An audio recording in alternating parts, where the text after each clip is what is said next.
objectives today, the objectives today are to identify new prevention approaches that shift prevention earlier and broader, describe how to select best fit programs and practices, indicate new partners to collaborate in prevention strategies. So just a little bit of background. The Back to Basics series are really helping to review the components to build your logic model to address substance use prevention in your jurisdictions. So the last training that we did, we went over identifying the why, which reviewed the risk and the protective factors at the individual, the family, the school, and the community levels. So today we're going to be discussing prevention programs and practices to address the risk and the protective factors and ultimately decrease substance use and related problems. We're going to focus on how to identify ways to shift prevention earlier and a more upstream, broader approaches. So this continuum here, right, should look very familiar to you. Everybody should know, what this kind of looks like, right? The continuum of prevention model, right, classifies prevention programs according to the audiences for which they are suited best, based on risk for substance use. And if you remember, right, this continuum comes from the Institute of Medicine's Continuum of Care. It's also known as the Mental Health Intervention Spectrum. That's the other name for it. It's a classification system that presents the scope of behavioral health services. It includes the promotion of health, the prevention of illness and disorder and treatment, and then also maintenance and recovery. The one thing that we are missing on this continuum is that promotion should be on the bottom arrow at the bottom of the continuum, right? So remember that promotion covers all the way from it's a continuous thing from all the way from the promotion side of it to prevention, treatment, and all the way into recovery, okay? It involves, remember, promotion involves interventions that go from all of your programs, practice, or your environmental strategies. It increases that control, and it helps to promote health and independence in that continuum of care from beginning to the end and throughout. So just, remember to keep that in mind. But remember that it brings us into that prevention piece, and it breaks it into those three categories of universal, selective, and indicated. And the universal programs reach the general population, such as all students in a school or all parents in a community. The selective programs target groups such as children of substance users or those who display problems at school and have an above average risk of developing substance use issues. And also the indicated, programs are for those actions for the antisocial or other risk behaviors such as truancy, academic failure, hanging out with peers who misuse substances. They put them at higher risk for substance use and substance issues. And remember that we do fall into or look at those three types of prevention. Or categories, those three types of prevention: the primary prevention, the secondary prevention, and tertiary prevention. And that's where some of your strategies fall into. So just for example, a lot of people are doing harm reduction strategies or utilizing harm reduction strategies or implementing them. and those would fall into your secondary level, into those category. But what we're trying to look at today is highlighting the benefits of utilizing these selective and indicated areas of prevention to really begin to get this broader approach as we move forward.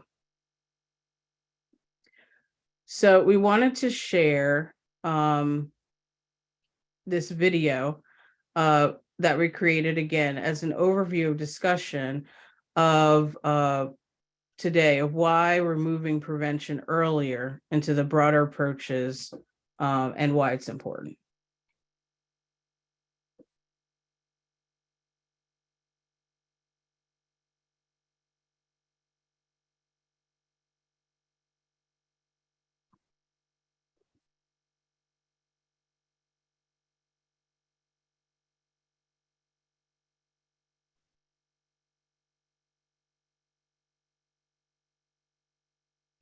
Can't hear the sound.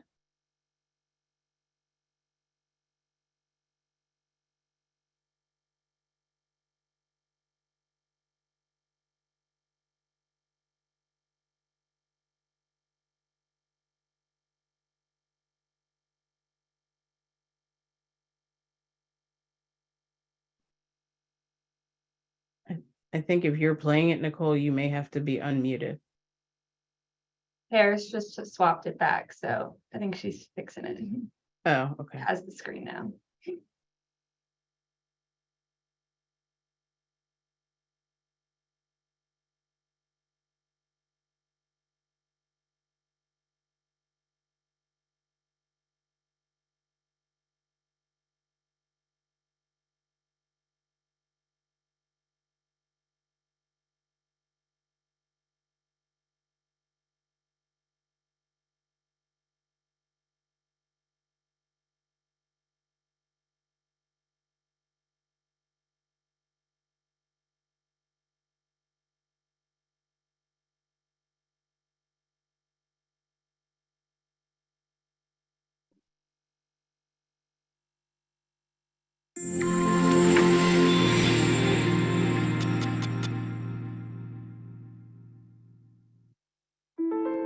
The Behavioral Health Resources and Technical Assistance Program at the University of Maryland School of Pharmacy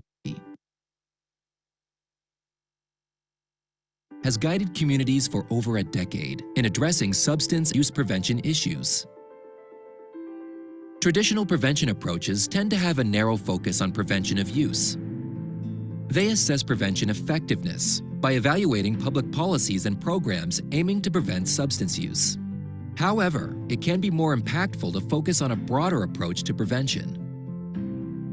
This can be done by supporting parents, addressing childhood trauma, and creating policies to improve the overall standard of living. Substance use can be caused by factors across the following levels: individual, family, school, community, and sociocultural. Other risk factors include a person's social determinants of health. Risks can also be increased for those who are exposed to harmful substances in utero.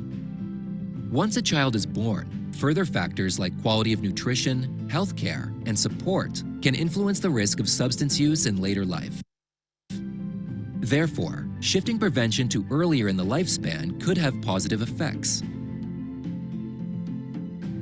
Parenting classes, improved access to healthcare, food, and safe environments, as well as childhood support programs could help reduce risks. Parents may also struggle to provide adequate care due to issues with their own health, substance use, mental health, or finances. Creating and sustaining safe, nurturing relationships and environments for families can prevent adverse experiences and help all children reach their full potential. To achieve healthy development for children, prevention must be integrated across domains of influence in a child's life and expanded to include health and resilience promoting initiatives, not simply averting negative outcomes like substance use.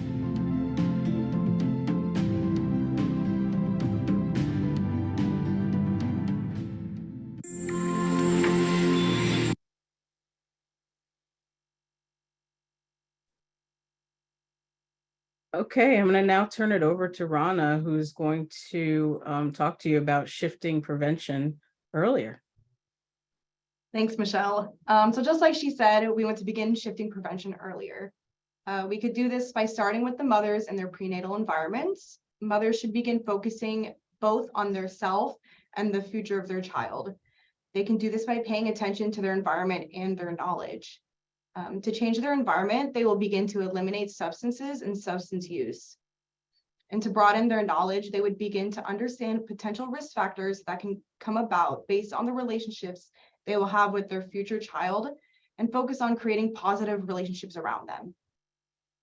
Once in the infancy and toddler stage, children are already learning through their environment, especially through their relationships with their caregivers around them.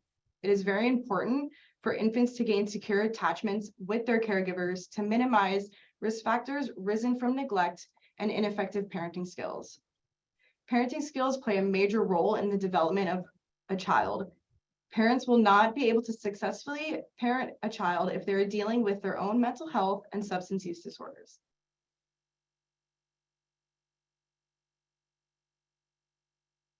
So like I said, parenting skills play a major role throughout the full developmental lifespan of a child, since behavioral problems are a significant risk factor due to a weaker or lack thereof parenting skill.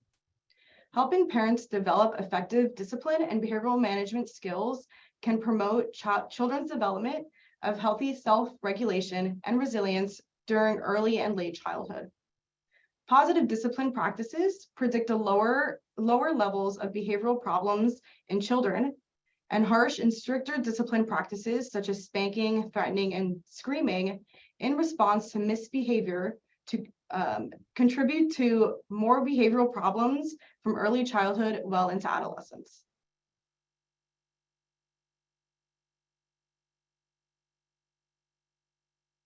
What we want to do is target the earliest stages of development and focus on any root problems that come up and combat them to prevent any risk factors. Mental health plays a major role in a child's well-being, whether it's affecting the child directly or through a parent.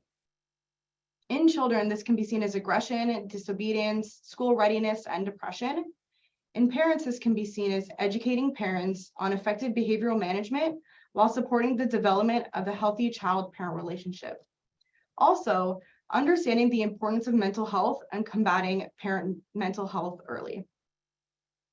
Prevention focused on earlier, broader, and more collaborative efforts aimed at the individual and environmental factors that shape risk exposure is vital to protecting youth from substance use and addiction. But just because starting early is essential does not mean that we should stop prevention efforts in adolescence to early adulthood.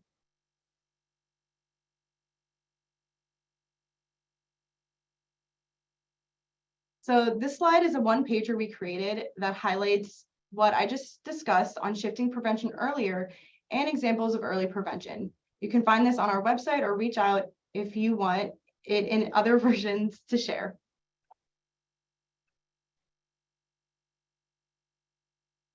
So we spoke about shifting prevention earlier with certain risk factors to keep an eye on.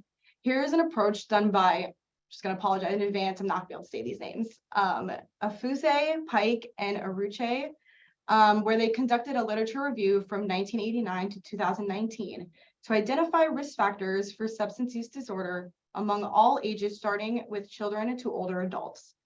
They found that each age group had a unique developmental and life stressor predisposing them for developing substance use disorder. They developed a prevention approach called SEE, which is screening, education, and empowering, that focuses on risk factors based on each age group following 3 steps. The first step is to develop a list of evidence-based risk factors for developing substance use disorder in each age group. The second is to use the list to create a screening tool specific to each age group to measure cumulative risk factors. And finally, the third is to develop intervention strategies based on the results while providing education and resources. Their goal is that because anyone can administer these 3 steps, not just healthcare, that the number of people who develop substance use disorder will decrease.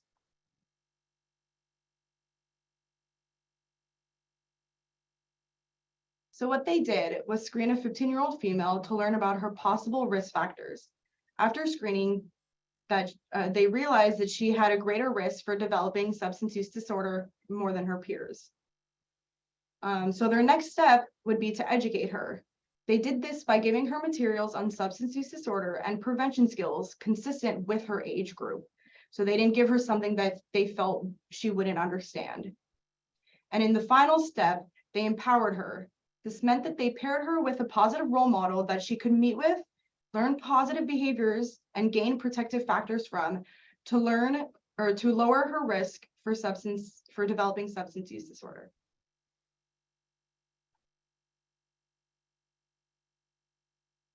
So let's now look at the building blocks of risk and protection.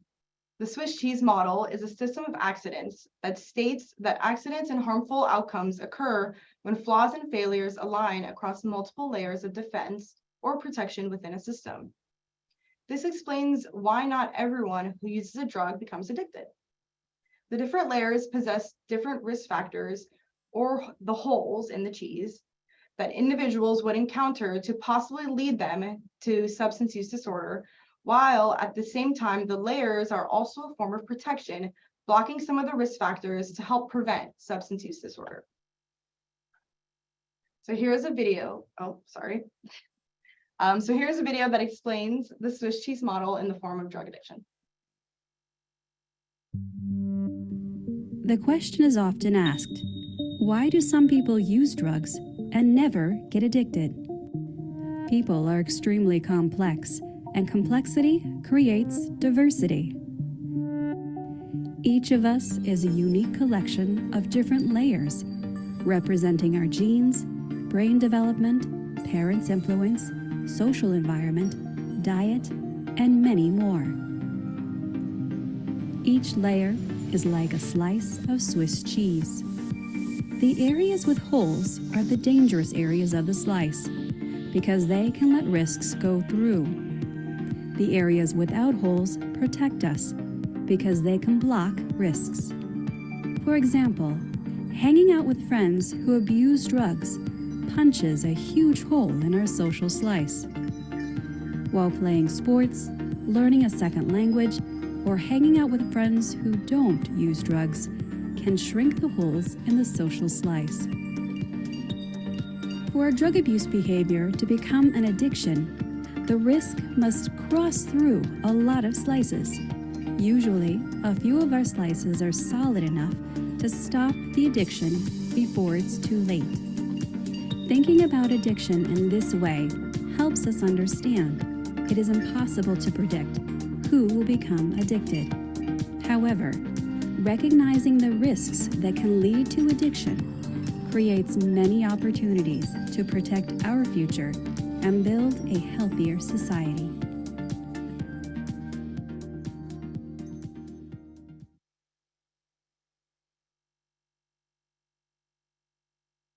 So what kind of research is being done? SAMHSA's Behavioral Health Equity Resources, focusing on attention and resources on primary prevention, could significantly reduce inequities. Incorporating the social determinants of health and addressing health disparities will help close the gap in health and safety outcomes. Additionally, the Association of State and Territorial Health Officials research confirms that strengthening economic supports, such as increasing income through tax credits and providing nutritional benefits, can improve parental mental health, children's health, education, and social outcomes. Further research indicates that strong economic supports can help break the cycle of adverse childhood experiences, particularly for Black families. Economic supports that help prevent ACEs have benefits beyond securing safe housing and regular meals. They reduce the risk of caregiver stress, depression, and violence, and provides the opportunity for caregivers to instead focus on a child's well-being.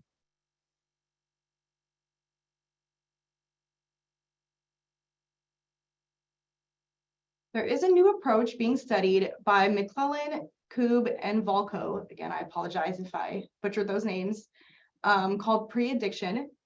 It's in the beginning stages where they are trying to find similarities in pre-screening people for substance use disorder, just like diabetes. but efforts are underway to better characterize the neurofunctional domains indicating a predisposition to addiction and its clinical course. In the substance use disorder field, screening, brief intervention, and referral to treatment, and computerized versions of cognitive behavioral therapy for substance use disorder both have potential as pre-addiction interventions. However, a much broader range of medications and social support interventions are needed for those with early stage substance use disorder to arrest impaired control and or to reduce the motivational properties of substances. Sorry, got a little twisted there.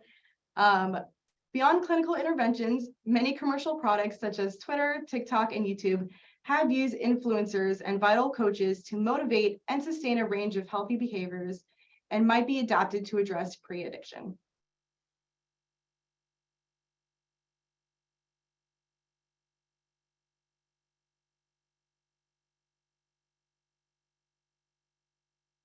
Hello, so Rana has now shared some new evidence-based programs and practices, as well as earlier prevention approaches. So as you review strategies, it's important to select the best fit. As a reminder, when selecting which strategy you need to consider, the conceptual fit, practical fit, you need to consider conceptual fit, practical fit, and if there's evidence of effectiveness. To have a best fit within your jurisdiction, it is preferable that prevention strategies meet several criteria. They fit conceptually with your targeted intervening variables and contributing factors. They fit practically within your community. They are able to be implemented in your community with fidelity, to be culturally appropriate, and to be sustainable within your community. As a reminder, you always want to ask the question, to what extent will this strategy impact our contributing factor and the problem, to make sure that it hits that bullseye.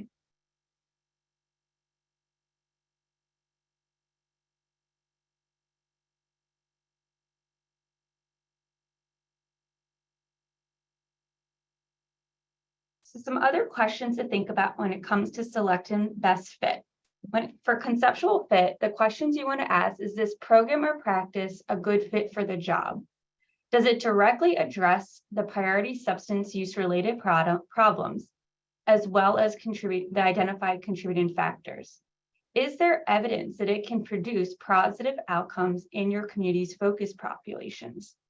When it comes to practical fit, you want to ask, is this program or practice a good match for the community and stakeholders? Will this be supported by key stakeholders in the community? Is this feasible for your organization and community to implement? Does this complement existing prevention efforts in the community? So for example, if we were to have a contributing factor of, say, youth perceived risk of harm is low, what would be a strategy that is a good conceptual fit and maybe a strategy that might be a weak conceptual fit? I'd love to hear some responses. If you wanted to type or raise your hand for some ideas.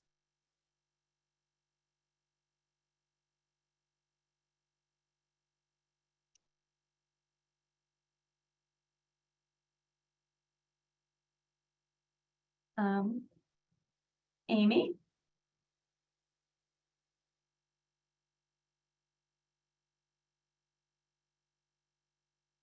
You can go ahead, Amy.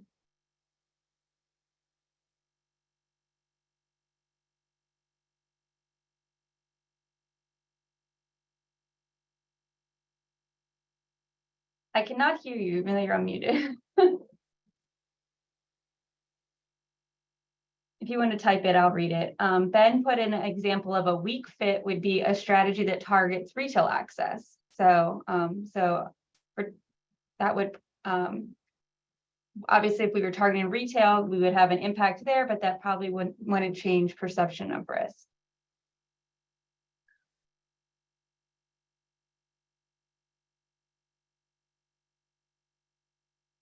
Anybody else have an idea? What would be a program that would have a strong conceptual fit if you wanted to target perception of risk?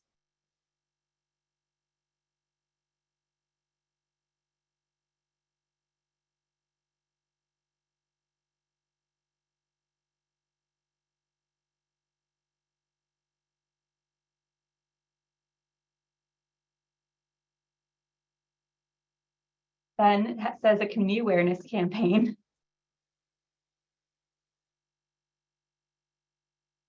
Anybody else have any ideas? Strengthening families, okay.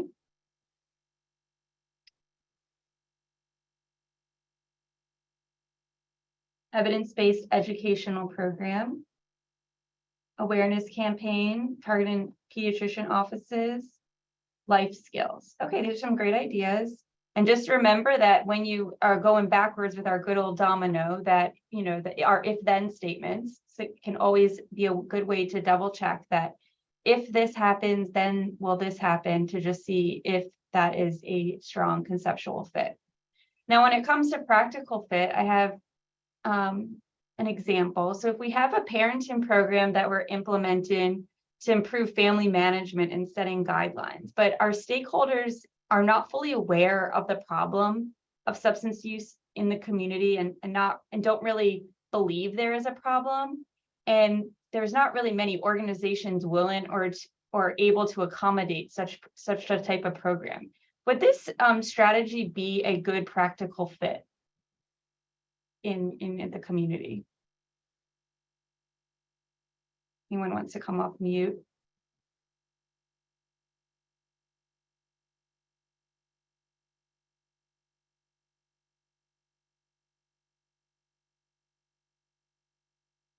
Yeah, this is Sandy Miller. Maybe not initially, but if you had time to educate and do presentations with those agencies that you wanted to bring on board, possibly then it would be. So if you got the agency support, what about? Yes. Okay. Anyone else have any thoughts on if this is a good practical fit or not, or what would make this scenario maybe become a strong, what would have to flip to maybe make it be a strong practical fit?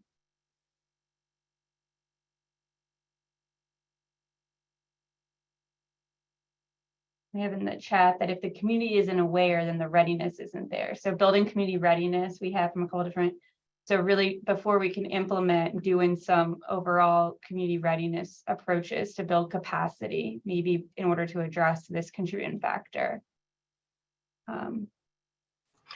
Nicole, to go along with this, I think when you're doing parenting programs, it's also good to have input from people who would be in the class, because ultimately you want them to like the curriculum and like what's being taught so that they feel like they're a part of it. Because if they don't believe in, I teach a parenting program with another job, and we're starting to see some of the students in the class that really don't feel that this particular program is relevant to life now. Mm-hmm. So, you know, I think it's important not only for the stakeholders who are paying for this program to understand the need, but also you have to take into consideration the people who are going through the class as well. Yeah, it's almost that feasibility for your community in a sense too, of like practical, like, does this fit who we want it to target? So there's so many different parenting programs. So really finding even the best fit when it comes to parenting program, it's just not any program is best fit. It's really researching the different approaches to that is important as well. Thank you for that. And then I guess the other component is just, you know, are there other organizations or community partners resources to be able to have the feasibility or support to have such a program? I don't know if that's, and it has something that any of you guys come across when seeing this might be a great program, but we don't have sort of the opportunity for something like this to be implemented because we don't have the partners or the organizations or the resources for that type of program.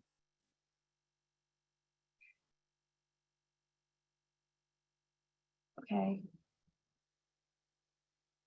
Well, thank you for the discussion. We can move on. If you have any other thoughts, definitely throw them in the chat when it comes to best fit. So just a quick reminder, why is assessing best fit important? We highlighted some of that when people are given ideas, but we want to make sure that our selected strategies match the needs and characteristics of the target population. It sort of highlights what Sadie just said, in that the program might be great, but it might not fit our target population. So it's really important to look at the actual different types of programs. The plan to impact your priority complements the activities and programs of other community agencies and organizations and is not in conflict with them. Excessive duplication of effort in the community does not occur, to sort of prevent that from happening. To make sure that the community can support the plan to impact your priority. Make sure that there's adequate resources that exist to implement your plan properly. We really want to make sure they're evidence-based, that we're able to implement them with fidelity. And what would that look like for that to happen? If there are adaptations, of course, just making sure you're tracking that. There's sufficient capacity in implementing your plan, thereby increasing the likelihood for success. And to refine how other local efforts, such as community coalitions, environmental strategies, prevention programs, can be utilized as resources to increase your community buy-in for your plans to impact the identified priority. So now I'm going to pass it on to Vanessa to kind of go over how we can move on to some strategies in this area. Thank you, Nicole. We just discussed how to move prevention earlier and selecting the strategies that are the best and practical fit. Next, we will discuss collaboration to address the social determinants of health and identifying new partners. Collaboration is defined as the act of working together, especially on a goal or a shared project. There are many different ways for stakeholders to work together. Collaboration between partners can range from informing, meaning two agencies sharing information, to a much more organized partnership or multiple organizations working closely to achieve a shared vision. The following chart describes the 4 levels of collaboration: networking, cooperation, coordination, and full collaboration. We suggest using this chart to determine your current level of involvement with a partner, as well as options for deepening this relationship over time.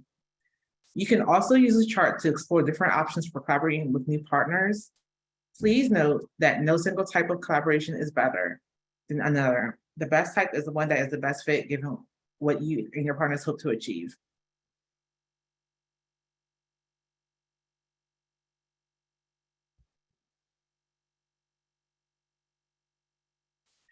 Previously, we discussed incorporating social determinants of health and addressing health disparities will help close the gap in health and safety outcomes. This is just a reminder of what are the social determinants of health. According to the CDC, the social determinants of health are the conditions in the environments where people are born, live, learn, work, play, and worship, and age that affect a wide range of health, functioning, and quality of life outcomes and risk.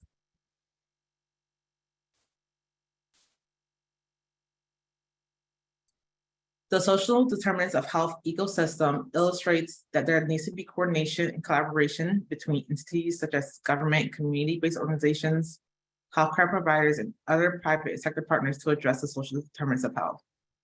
The three segments that are shown, upstream, midstream, and downstream, are different opportunities to address the social determinants of health.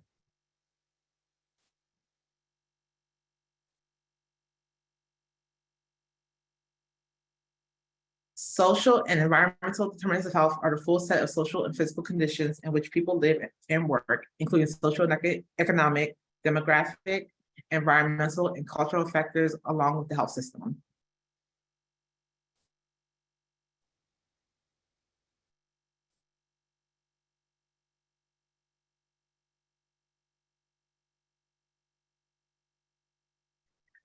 Next, we will discuss different types of organizations that could be beneficial to partner with for the implementation of your substance use prevention strategies. And that these organizations will address the social and environmental determinants of health.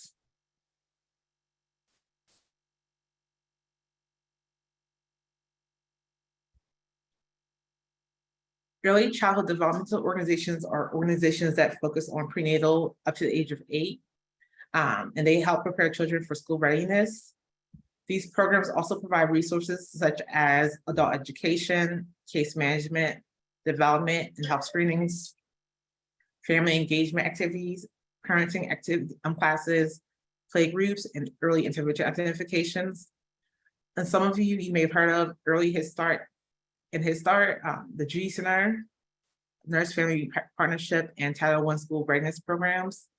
And the video that we have is just provides an overview of the Judy Center, and they're located in each jurisdiction in Maryland.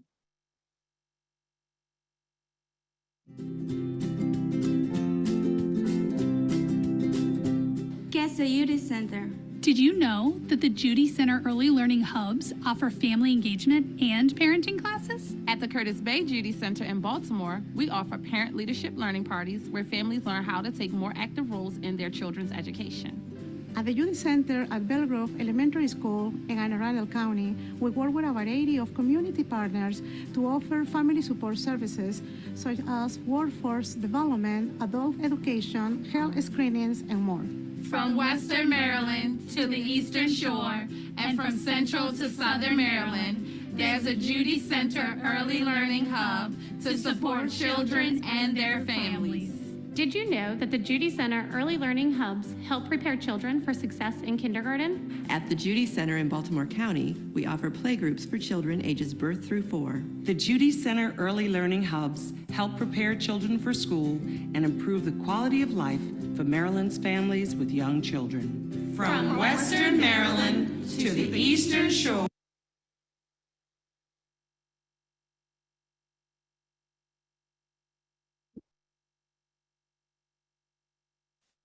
So this provides an example of organizations and programs that you could partner with. For instance, your local colleges and universities can provide support by providing spaces for events. You can also have the opportunities to have student interns work with your program for college credit. The Department of Housing and Community Development offers financing programs to multifamily developers for the creation or preservation of affordable rental housing units for low to moderate income Marylanders. And the department can support new construction or the acquisition and rehabilitation of existing housing, helping to create jobs, leveraging additional investment, and providing safe, decent, affordable housing and opportunities for families, senior citizens, and individuals with disabilities throughout the state. The Department of Human Services assists people in economic need, provide preventative services, and protect vulnerable children and adults. And the Department of Recs and Parks provides recreational programming, facilities, and services for residents and visitors in each jurisdiction. And also looking to other bureaus and departments within your health department. There are other programs that may be doing similar work as you or working for your targeted population, and this will be a great opportunity to break down silos and combine resources.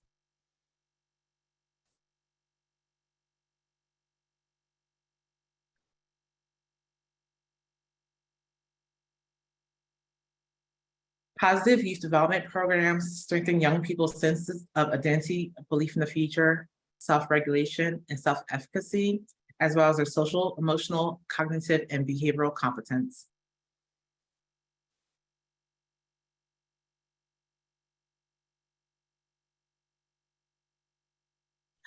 The organizations and programs listed on this slide are just a few examples of positive youth development programming. BOTFIN Life Skills is an evidence-based substance use and abuse and violence prevention program. The Boys and Girls Clubs provide safe spaces for youth to exercise, compete in team sports, and establish lifelong friendships. The 4-H program provides opportunities for youth to reach their full potential by participating in programs that are community-focused, research-based, and provide experiential educational programming.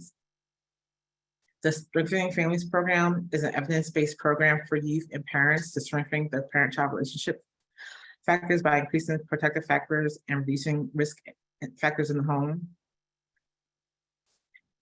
And the Y also is another example of a positive youth development program. They work with the community to adversely impacted by the achievement gap, the academic, social, and developmental effects of poverty on children and youth, And the Y does this by providing opportunities for mentoring, Head Start, early learning, as well as other programs for students in grades 12, K to 12, throughout low income communities in the area. And the youth advisory councils provide ongoing advice and support to school districts on policies and practices that affect students in the community.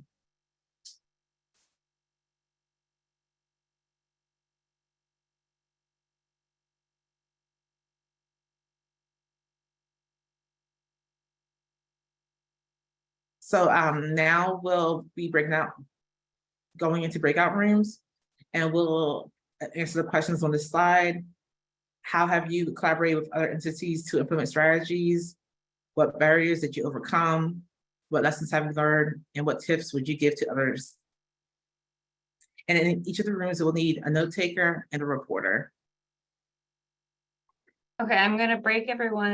I have to assign some people manually, so wait till your facilitator is there. You should have one member from each BERT team, as well as, I think Brooke is gonna lead one of the rooms. So I'm gonna go ahead and open the rooms.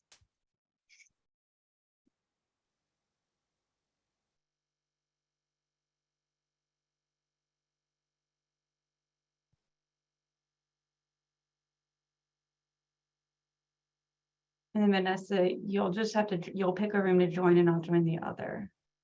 I believe it's room.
Brooke, hopefully your room had just enough time to have a slight discussion. If not, you can have some free range now because we have plenty of time that in addition to just what people discussed, we have time for just other people to share right now. So, You got it. Everybody was able to speak in our room, and Dr. Taylor sent me a screenshot of the questions. So we're good. And we'll have to let Nicole finish from our breakout room because she got cut off at the end. Oh, okay. We had no warning that the room was getting ready to close and she got cut off. Yeah, nothing popped up to say it was getting ready to end. So were y'all ignoring it? Well, we definitely had some people No, that it didn't. We took had it no as warning. the breakout was time to leave, but that's okay. Thanks for everyone that stayed for breakout. But all right, so I guess we can go ahead and just sort of have the different rooms share and then have the opportunity to also then continue the discussion if other people wanted to add on to it. So I guess the first question, I guess we can start with the first question and then just kind of go through the different rooms. You can do So one question at a time. yeah, right, Okay. one question at a time, yeah, so and I feel like a lot of them sort of integrated into people answering how they collaborated, sort of, so feel free to, if that's how you want to share, we can do it that way as well. But I guess starting with like room one, just sort of sharing how people shared that they've collaborated with other entities to implement strategies. And if anyone had any highlights of some people that had some newer types of partners, you know, beyond what we maybe have worked with before, that'd be great to hear as well. Your room, the room one, was Michelle was the lead. So you were room one. I'll tell Brooke, your room two. So I have the list, so I'll let everyone know.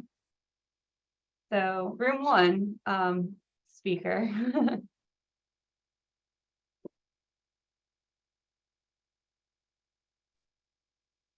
You said the one that Dr. Taylor was in? Mm-hmm. Oh, okay, okay. So I guess I'll be the reporter because no one is stuck to the plate, but it's okay. So we had. You joined room one, that means one of the rooms, okay. No, I was already put in the place into it. So that a few of our jurisdictions mentioned how they work with other entities, like in Garrett County, they have a, no, sorry.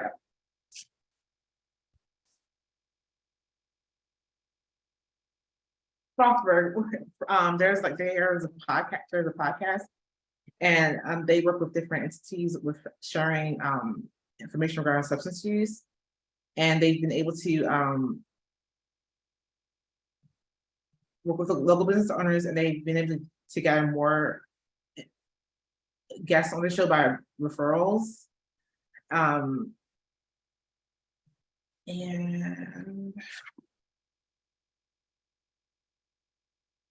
Garrett County, they work with able to create partnerships with the mayors in town councils by providing meetings to establish partnerships.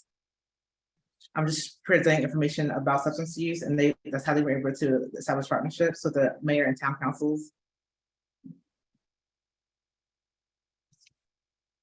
And that's what I have. I don't know if I missed anything, Dr. Taylor.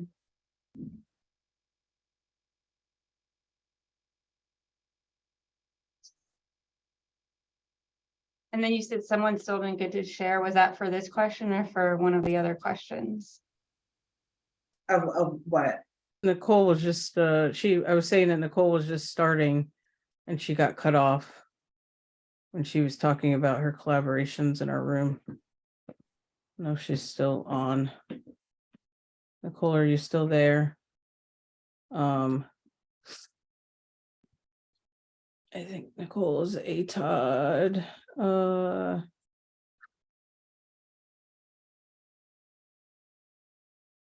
Nicole, if you were in room one, I can't remember your last name. Rainey? Yes. Can you hear me? Yeah. Yes. Okay, thank you. I was having trouble with my mic earlier.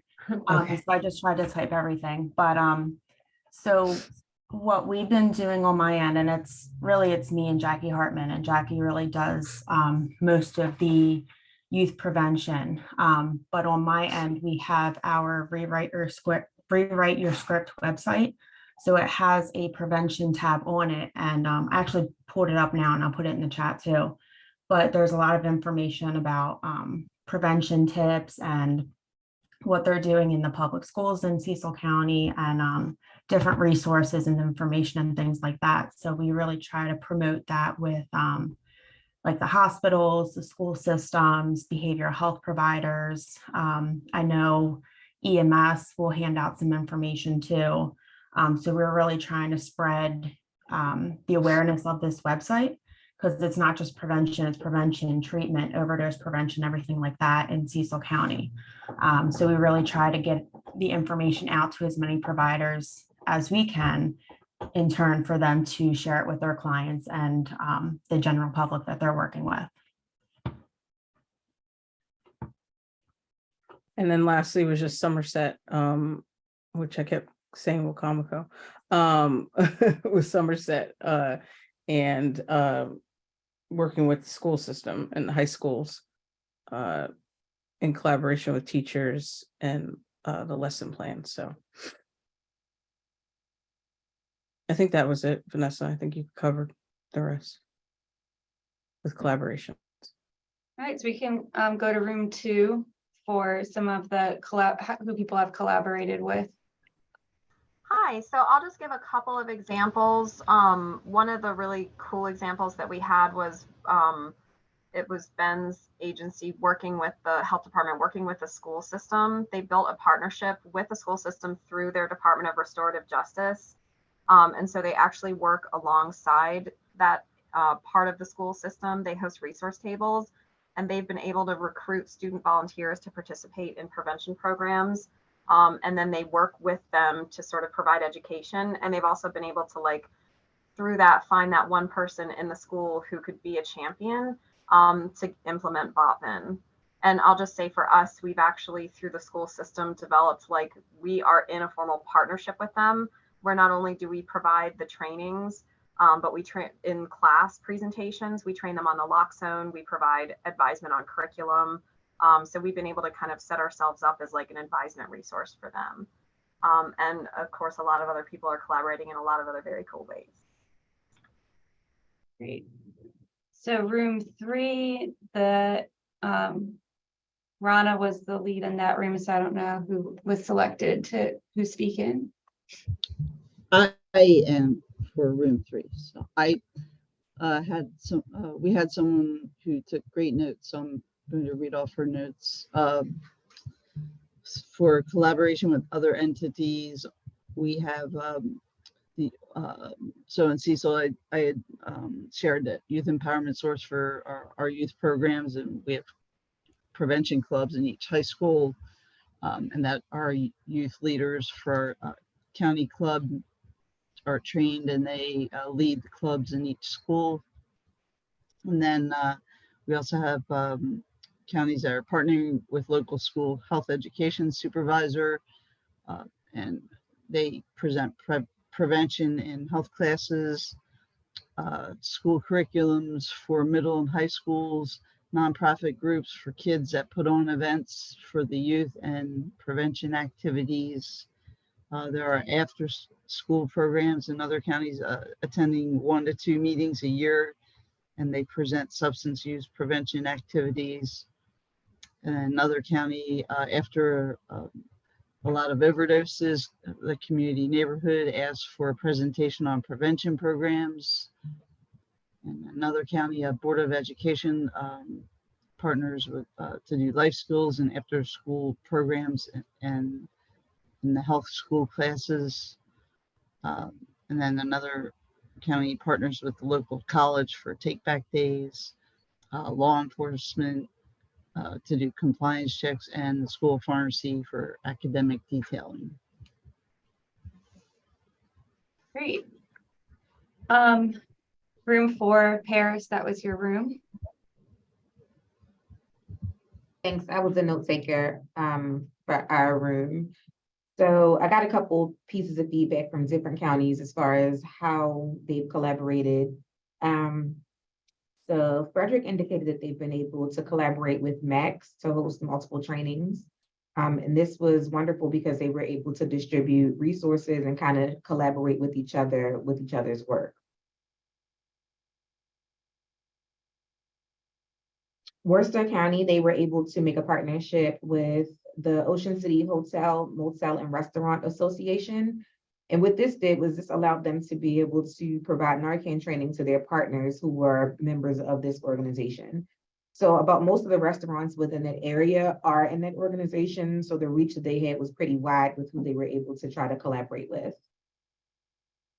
St. Mary's has been able to work with St. Mary's College of Maryland. And what they've been doing there is some wellness resources. They've been doing events, and they've been able to do surveys, some of the substance use simulations with like the goggles and glasses and things like that. So they've been able to do that there as well. And Allegheny's been able to work with their local law enforcement agencies to be, and their local pharmacies, some of the smaller mom and pop pharmacies, to be able to do drug take back events. And that's it as far as what they've done. So room 5, by accident, the alum ended up being the moderator. I don't know if he ended up taking the lead because that was somehow that room got unassigned. So I don't know if you were the lead for that. So I'll let you go ahead. Yeah, I mentioned to the group that I'm a relatively new employee, but we have a discussion. So just similar to the other groups that were mentioned about the strategies. So they shared their experience specifically from the school, like forming partnership with school programs, law enforcement, and they just made the lesson they learned is actually very important to have a clear objectives and goals, and also have a very specific plan to collaborate with those programs.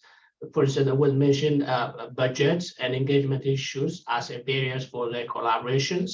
So in general, it's all of the participants that was described as to have a very specific goals and objectives and have a conversation with the stakeholders and partnership that they mentioned. I can give a chance to the group if I'd like to add anything from our discussion. Ali, Deborah, and Emily. Sure. So one of the newer things that we are doing in Washington County is we are slowly starting to get into our schools. I didn't mention this, but get into our school system through our student assistance program partnership. And at those tables, we do lunch tables, education and awareness lunch tables. And through that, we've been able to last quarter, we reached like 3,400 kids. And the engagement was very good through the kids. We asked questions about substance use, engaged them, talked about our student assistance program and how you can refer the kids, how you can refer your friends if they would have, if you would be concerned and raise concerns. We've also started a new round of them, and it's going to focus on mental health and substance use. So we have slowly started to get in with the schools and take my card. And start to understand a little bit how to get back into the schools and how to really form that relationship. Great, thanks.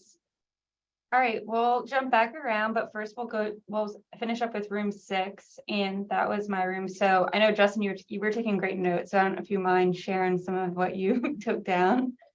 I don't. Do you want me, because I know ours bled a lot into barriers. Do you want me to just stick though with the collaborations, or? You know what, you can kind of go into it because then we'll loop back around. So just, yeah, Okay. highlight some of the, and obviously and maybe just highlight some of how people collaborated. And if it was repetitive, share maybe some of the other ideas that were presented. Okay, that's no problem. I know for our group specifically, it was kind of universal that we all agreed when it comes to working, especially with schools, it's very, very difficult for us to kind of get in and establish a connection with the school.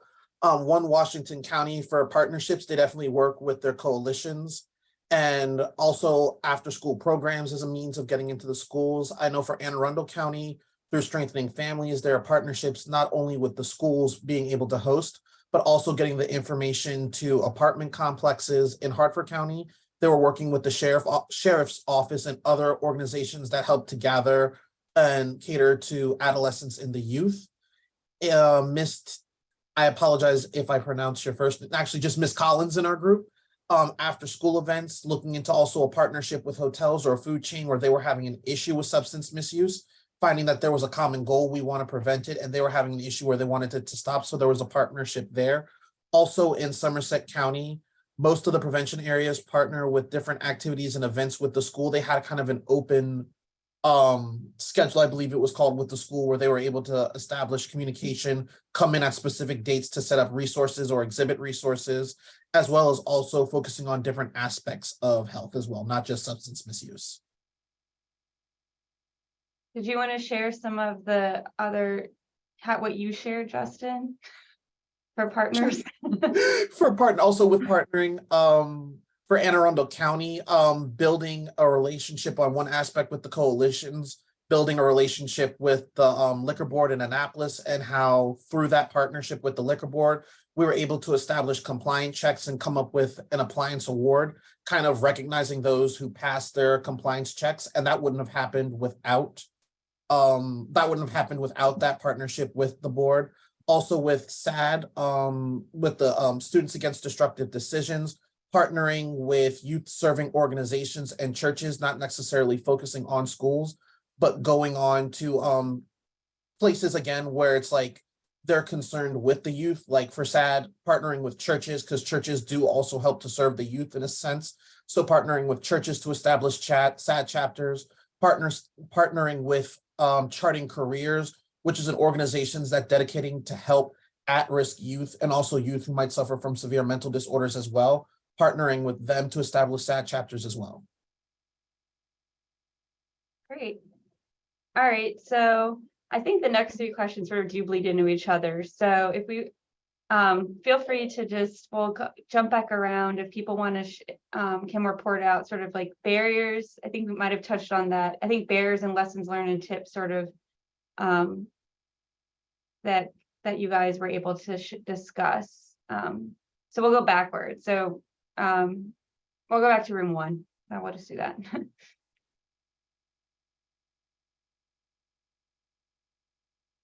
So in Calvert County, there were like challenges in working with parents, and they're currently trying to navigate that because it's such a conservative county. So they haven't overcome it yet, but they're in the process of doing that. With Somerset, just getting data from staff and Susan, can you, were you able to get the curriculum into the school systems, or you're trying to get it into school systems? We're in now. Yeah, we've been in there for quite a while. It's just trying to increase and yeah, get more of a buy-in. More buy-in. Thank you.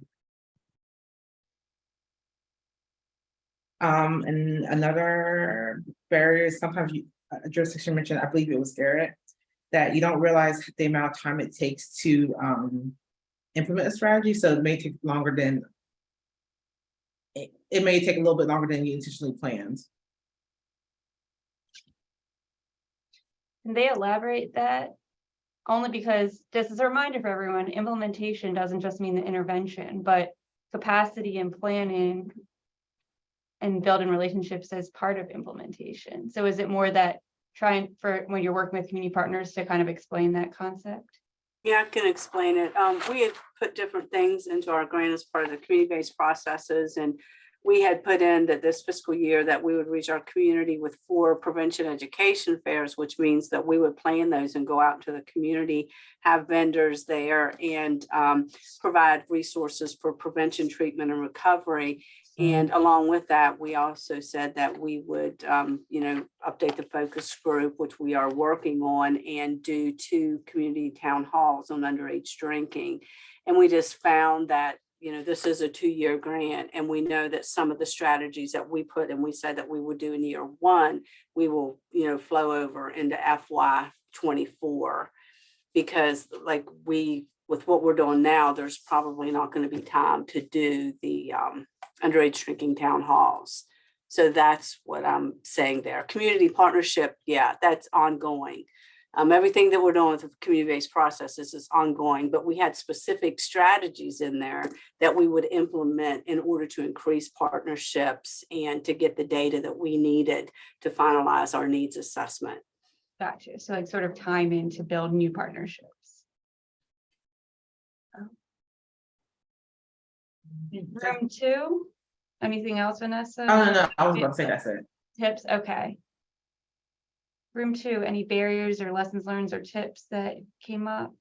Yes. So one of the barriers that some of us had was just trust. So Pat talked about, and then Pat, just obviously feel free to jump in, talked about like an experience where they were working with an organization that there just wasn't trust that they weren't going to go in and like take over or try and direct things or things like that. And so she worked really hard to make sure they were there in a supportive capacity to build that trust and to get buy-in, and to just, she had those one-on-one, and I think Brooke talked about this, the importance of having those like one-on-one conversations with somebody in the agency, so that they understand really where you're coming from, and that we're not there to kind of tell them what to do or how to do it. And that's in our county how we've tried to set ourselves up too, is like, if you have a substance abuse program that you'd like to do or question, we're here to advise you. Even if you don't want us to be the speakers or us to, be a part of it in that way, we can still advise you on effective prevention. And then just finding one person in the organization that you can build a strong relationship with, even if it's not the person at the top, or the person who you might traditionally think makes decisions. They can still advocate for you and your cause within their organization. And of course, amazing group to jump in with anything else. Hi, it's group 1 again. So the tips that we came out with were partnerships are the key to everything. Another tip was working with entities that are doing similar work with you. And another tip is also having ongoing standing meetings with community partners. Thanks. So room 3.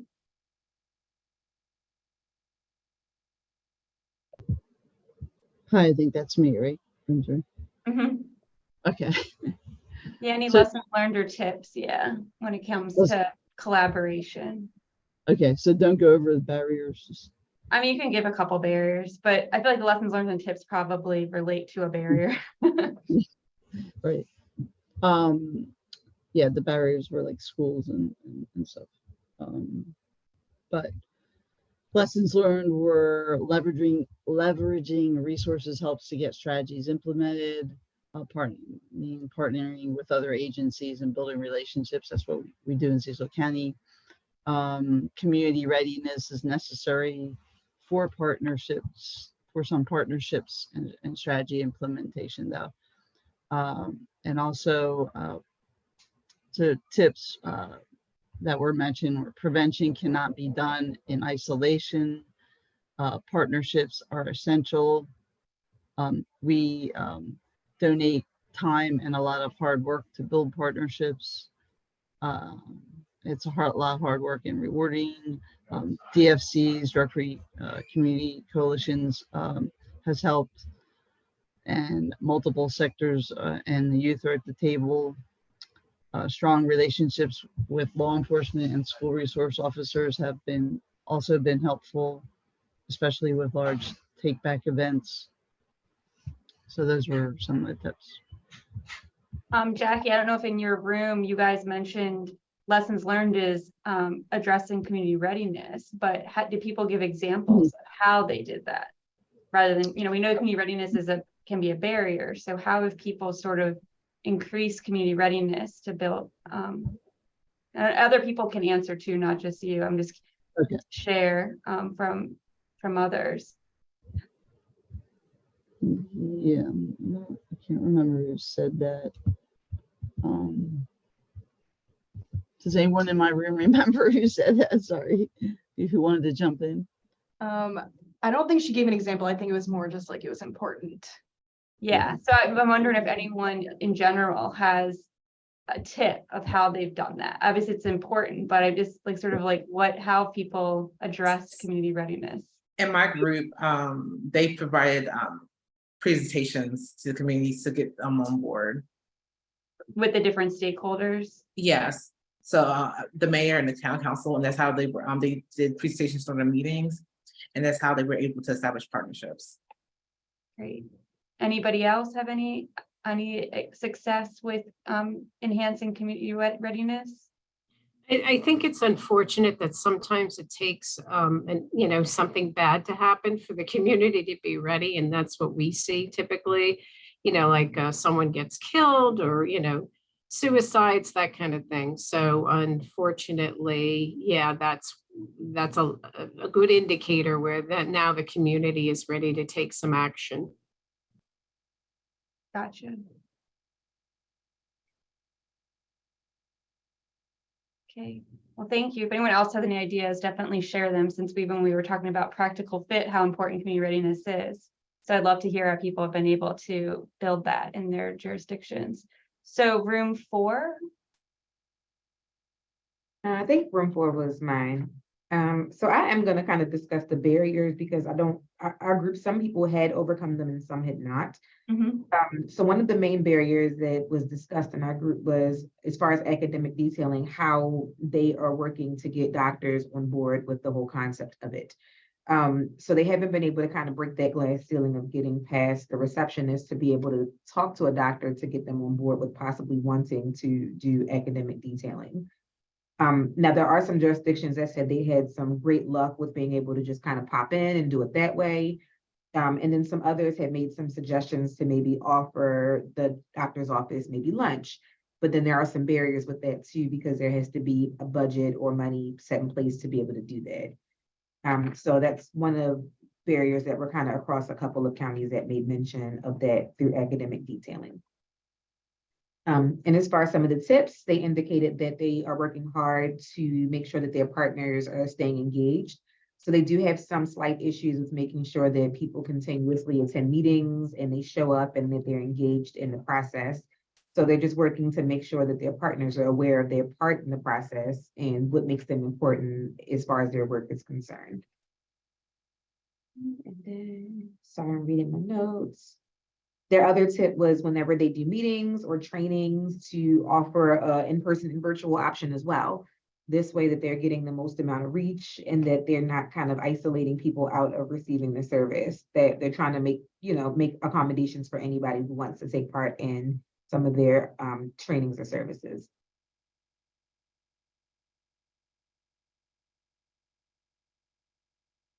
So room 5. Anyone have? Yeah, so the lessons and the tips that were shared earlier was, for instance, in order to develop engagement, there was an issue and an engagement issue. So when mentioned that it's very important to develop willingness to engage with the collaborators. So, and in order to do that, it's very important to have, discuss the goals, to have a conversation with specific goals and objectives with those collaborators. The other issue was mentioned is just related with this engagement is the time it takes to develop these partnerships. So it's very important to have, a well planned objectives and specific action to be implemented in order to avoid any barriers related to the timing that takes to develop our partnerships. So in general, all of the participants mentioned was just to have a very specific goal, objectives, and to have a clear and detailed conversation with the collaborators. And that was the tips and lessons shared earlier. Great. And Justin, I guess you kind of gave some of it, but do you have any of the lessons learned or tips? One of the tips definitely that we all agreed on was I can just give the tip is persistence. At first, if you don't succeed, essentially just try again, but consistently be persistent. If one connection doesn't work, get back up, continue to network, continue to utilize all your resources, not only with establishing connections outside of collaborations outside of our entities, but also within the entities. Like for an example, one way I was able to establish with SAD, a lot of the partnerships within the school system was through our OMPP grantee, going when she would connect with the health teachers to go into the schools. Great. So now we went through everyone, but I don't know if anyone else has anything to share, any questions to ask anyone in general to since all your peers are on the call when it comes to success with collaboration within your health department or outside with, and especially like has anyone had success, I guess, with like sort of these more broader entities within your communities? Some of the examples that Vanessa shared. I think it's, we have some of these long working partnerships, and obviously with schools, obviously it goes back and forth with success, but some of those other organizations or agencies within your jurisdiction that might be working with the same target population, but maybe not on substance use prevention. Have you been able to establish any partnerships or collaborations to implement programs with those types of organizations? Sandy from Garrett County, can you share your examples of partnerships with the youth groups you mentioned on the? Yeah, with the presentations that we did with the mayor and town councils, from that we were able to collaborate with them to get some partners to do focus groups with, as well as to do our prevention education fairs that we've scheduled for this year. Prevention education fairs are an opportunity to go into what we're calling our high-risk communities or municipalities to be able to provide prevention, treatment, and recovery resources. We'll have vendors there that we're partnering with. And a lot of this happened as a result of meeting with our mayor and town councils, because they were so supportive, especially the one that we're going to on the 24th. That municipality was so supportive. The mayor, has his daughter suffers from substance use disorder and is in recovery. So even from him, he set us up with a key informant interview. So it was really good to be able to be part of that, to present what we did. We educated them on some of our youth data. We educated them on some of the prevention activities that we did, and then the plans that we specifically had for their communities to really work in those communities. We were able to establish a community planning group within that municipality this fiscal year, and they're doing monthly alternative activities and education in that community. So it's been like really a great partnership. I just feel like, as we connect with someone there, someone connects us with someone else, and it just continues, like these connectors keep happening. So it's really exciting, because we sent out a flyer to our coalitions, because anytime we have anything happening, we send it out to all of our coalitions and our consortiums. And with that, we were hoping that they would share that with their clientele to be able to, get people to come to that. But the end result was that we started getting emails back where people wanted to come and set up as a vendor at the prevention education fair. So we're going to have like a really bigger, more broader representation of resources than what we really initially thought we would have. So it's been really a great partnership, just going and doing the presentation for the mayor and town council, and really helping them to understand what prevention is and why we do what we do in Garrett County to protect our youth from substance use disorder in the future. And Sandy, you mentioned 4-H and Girl Scouts. Yes, we did. Sorry about that. We did. We intentionally wanted to reach out to some of the youth focused groups in that municipality because we know that we see that as a protective factor when kids can be involved with those type things. So we contacted the Girl Scouts and the 4-H to be, part of the evening so that they can try to recruit, maybe some of the individuals from that community into their clubs. Great.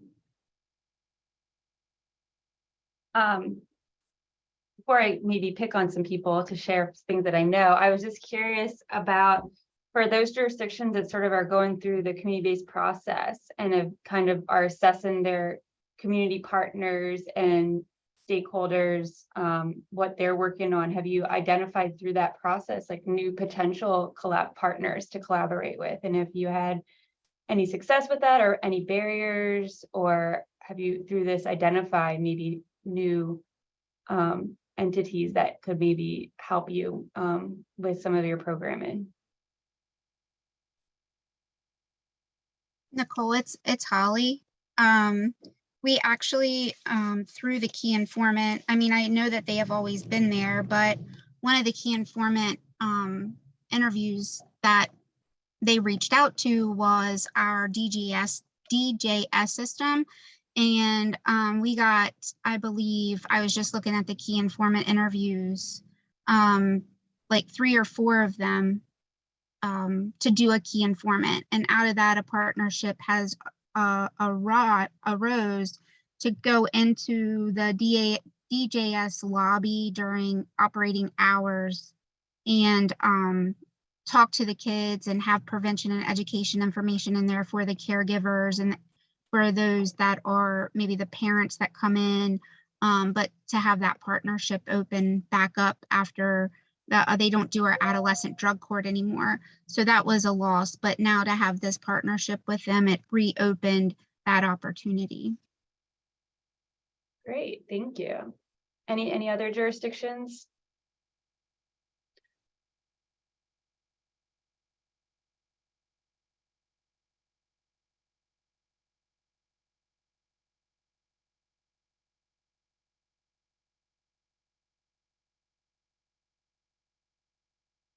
Does anyone else from the team have any questions or thoughts from their breakouts to share?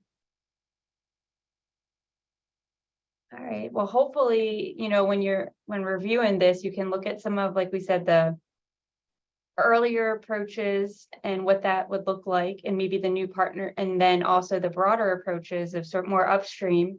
And when you identify some of these different approaches, who are some of those new partners that you might have to work with, and the steps to engage with those partners to collaborate. And like any new partnership, like everyone shared, it takes time, persistence, lots of planning, and maybe, definitely set up your objectives, working on your elevator pitch. We have those guidance materials from before, and we talked about collaboration, but and just reach out for, to each other to get any tips if maybe you have a partner, to see if people have worked with that type of organization, how to maybe build those relationships. And this is just a reminder that we do have a listserv that as another way to reach out to your other jurisdictions.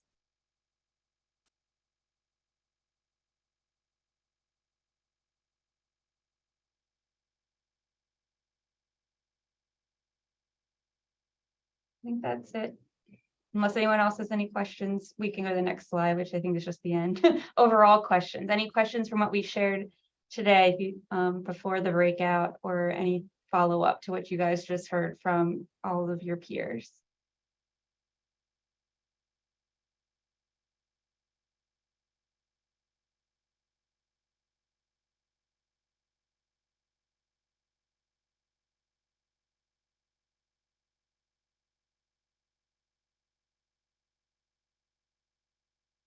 All right. Well then, Vanessa, I think you were going to share a link. Well, Michelle Dr. Taylor shared a link to subscribe to the listserv if you haven't yet. And then we also will be sharing a link to just a quick evaluation of the webinar.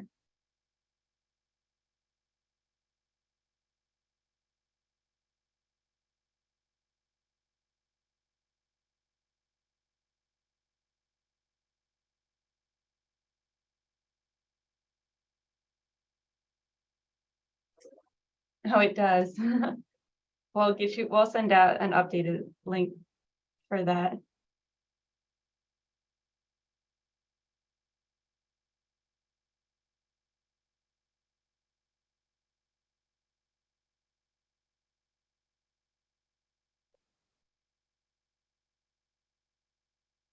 Vanessa, did you want to drop in the survey link? I did, but I did, but I'll drop it in again.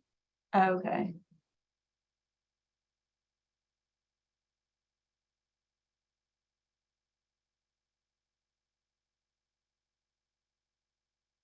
It's actually it's the contact link. Paris, can you actually pop in a link for the constant contact link? That's the one that's given the oops. It's not the survey link. Yeah, I don't see the survey link. I only saw the constant contact link. The survey link is working. I mean, I don't see it, that's all. I was weirdly enough in iChat. Oh, You have to scroll up a little bit. I had to scroll up a little bit to find it. She had Yeah. posted I think, Isn't Emily's that- message. Oh, yeah, let's put it again. So it's at the bottom. Yeah, it's in there twice. I just reposted it, but I'll do it again. more time.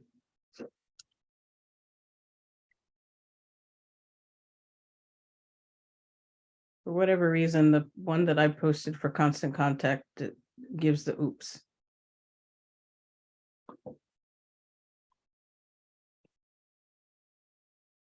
But we'll make sure we send it out when we send out the PowerPoint. Oh, Paris. Oh, I just did put it miss out. a really good note. Sorry, because my meeting chat was like showing messages, I think, in an odd order. But I will say before we leave that I think that's probably like a common barrier with collaboration was just staff turnover.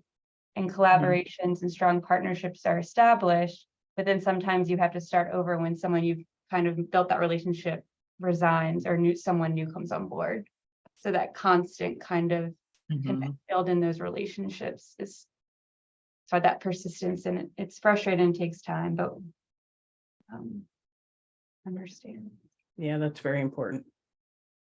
Someone in my group did say that, but they also said kind of like on the flip side, like it's good because you get to learn new things from different people as well. New So it's viewpoints, like a lot and of sometimes turning. be more willing, right, to buy into the partnerships. All right, well, thanks everyone for attending. If you have any questions from the materials that we've shared today, we will be sharing that and also posting on the website, but definitely reach out. Like we said, if you need tips on any of the strategies that we shared or partners that we shared, as well as or any questions for the other jurisdictions on tips and partners, reach out and we can connect you guys to each other. Thank you, everyone. Have a great day. Thank you, everyone. Bye.